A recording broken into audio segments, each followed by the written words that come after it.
PhD विभाग से जुड़ी बड़ी खबर आपको बता दें, यहां पर पीएचडी इंजीनियर्स गैंग के नए कारनामों का पर्दाफाश हुआ है। मंत्री के आदेश की आड़ में चौथ वसूली का खेल उजागर हुआ है। पीएचडी एसई हैं अनिल कच्छावा और उनकी घूसखोरी का पर्दाफाश हुआ है। एसीबी ने डूंगरपुर एसई अनिल कच्छावा को वसूली करते हुए दबोच लिया है। बड़ी खबर आपको बता रहे हैं, डूंगरपुर में वसूली के लिए एसई अनिल कच्छावा का फरमान उजागर हो गया है। आपको बता दें कि जलदाय मंत्री के आदेश के नाम पर खुद एसई ने शुरू कर दी थी यहां पर चौथ वसूली और एसई अनिल कच्छावा खुद जांच कर भुगतान की करते थे यहां पर व्यवस्था। अब ऐसे में एसई की जांच के बिना सभी कार्यों के भुगतान पर रोक भी लगा दी गई थी।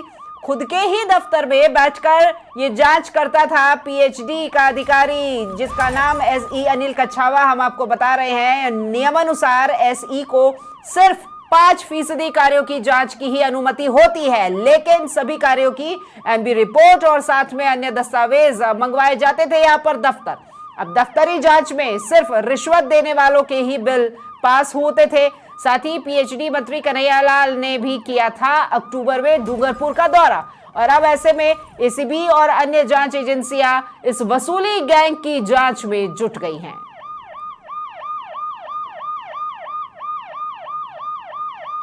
तो पीएचडी एसई अनिल कच्छावा की घूसखोरी का पर्दाफाश हो गया है। ये इस वक्त की बड़ी खबर। डूंगरपुर एसई है अनिल कच्छावा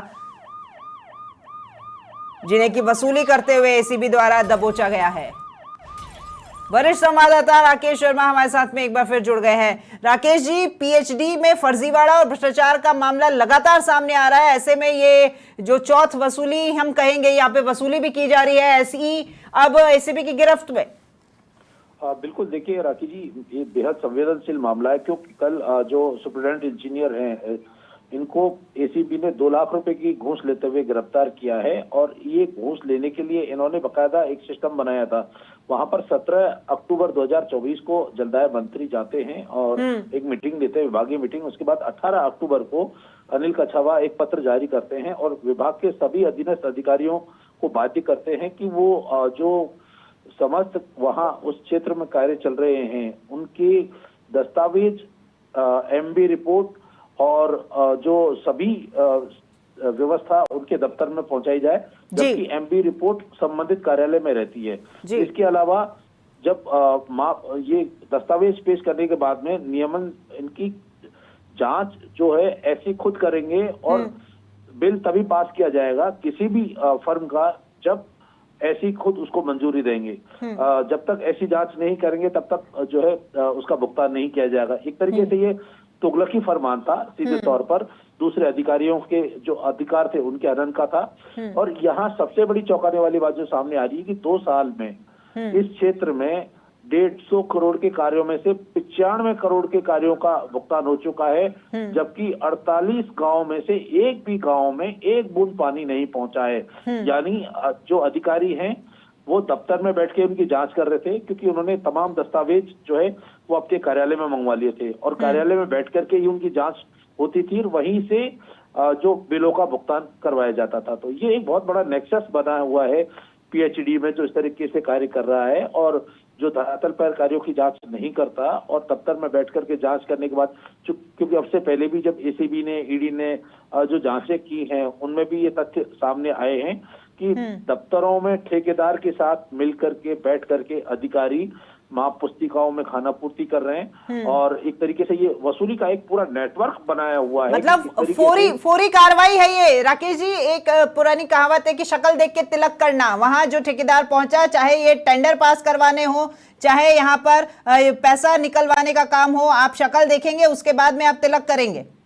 हाँ बिल्कुल, देखिए दफ्तर में बैठ करके इसी बात को लेकर के वहां पर जो है बातचीत की जाती है कि कितना जो ये परिवादी है, इसने भी जो एसीबी को परिवाद दिया है उसमें भी यही है कि बिलों के भुगतान के एवज में जो है अधीक्षण अभियंता ने इनके बिलों को रोक रखा था और ये बिल पास करने के लिए ही ये घूस ली गई थी और घूस की राशि बड़ी थी। ये तो एक किस्त थी 2 लाख रुपए। तो इस तरीके से जो कार्यों की गुणवत्ता है उसकी जांच इंजीनियर नहीं कर रहे हैं। एसीबी की इस कार्रवाई से खुलासा होता है कि वहां पर धरातल पर जो जांच होती है वो सिर्फ खाना पूर्ति के नाम पर दस्तावेज घूस लेकर के और दस्तावेजों पर हस्ताक्षर कर दिए जाते हैं, बिलों का भुगतान कर दिया जाता है, जबकि जनता इस इलाके में अभी भी वहां इस योजना के पूरे होने का इंतजार कर रही है। यानी एक तरीके से बहुत बड़ा फोकस है जो फर्जीवाड़े के नाम पर चौथ वसूली कर रहा है, सरकारी खजाने को चूना लगा रहा है। बिल्कुल, देखिए औना पौना जो रिश्वत की राशि है वो ले सकता है कोई भी अधिकारी, क्योंकि ये खुले में ऐसी कार्रवाई यहाँ पर की जा रही है और खुले में रिश्वत ली जा रही है। इसका मतलब सिर्फ ऐसी अपने एसई अनिल कछावा जो है वो अकेले खुद के दम पे तो ये काम कर नहीं सकता, उसके ऊपर भी सरपरस्त हैं जब भी वो खुले में ये काम करा है। बिल्कुल, देखो अनिल कछावा ने जो सुप्रिटेंडेंट इंजीनियर है उसने बकायदा जो पत्र जारी किया है, विभागीय पत्र है, और इसमें मंत्री की बैठक का हवाला दिया है, जबकि मंत्री नियमानुसार ऐसे दिशा निर्देश जारी नहीं कर सकते क्योंकि कोई भी कार्य की जांच फील्ड में जाए बिना पूरी नहीं की जा सकती। ये आरटीपीसी एक्ट में भी इसका प्रावधान है, लेकिन खुद अधीक्षण अभियंता ने इस बात को लिखा है कि समस्त जो दस्तावेज हैं वो उनके सर्किल ऑफिस में पहुंचाए जाएं, सारी एमबी रिपोर्ट वहां पर पहुंचाई जाए और नियमानुसार चेकिंग की कार्रवाई किया जाना सुनिश्चित कराया जाए। नहीं, यानी वो खुद चेकिंग नहीं करवाएंगे, सुनिश्चित करवाया जाएगा तब वो पहुंचेंगे।